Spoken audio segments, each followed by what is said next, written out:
Assalamualaikum warahmatullahi wabarakatuh. Saya Irfan Syahmi bin Muhammad Nur Charizal. Kini di Pustaka Pasako SMK Datuk Mahmud. Pada hari ini saya akan membuat liputan di sudut Part 21 pembelajaran interaktif yang disediakan di pusat sumber sekolah ini. Kini saya bersama Cikgu Pusat Sumber dan Media, Cikgu Malina binti Dahli. Cikgu, bolehkah cikgu terangkan mengenai sudut ini? Okay, terima kasih. Okey, untuk pengetahuan semua, di Pustaka Pasako SMK Datuk Mahmud, kami menyediakan sudut Part 21 iaitu sudut interaktif di mana kami juga menyediakan 4 buah komputer yang telah dilengkapi oleh kemudahan internet.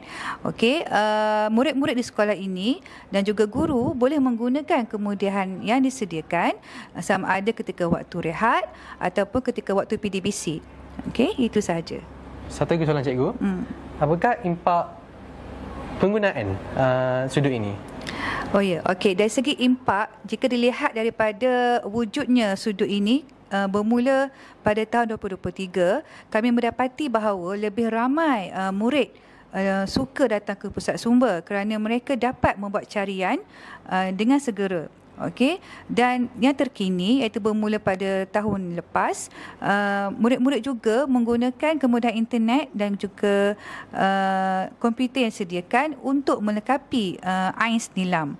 Oleh itu saya dapati bahawa kemudahan yang disediakan ini sangat memberi impak kepada kemenjadian murid dan mereka lebih seronok untuk hadir di pusat sumber.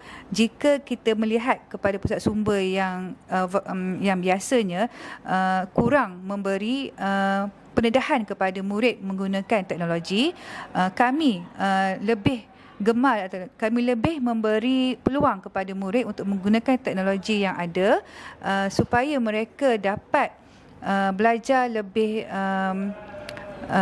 efektif dan juga mereka lebih seronok berada di pusat sumber. Okay, itu saja. Okay. Terima kasih, Cikgu. Baik. Akhir kata, sudut Part 21 telah berjaya memberi impak yang besar kepada semua murid. Diharapkan kemudahan ini dapat diteruskan.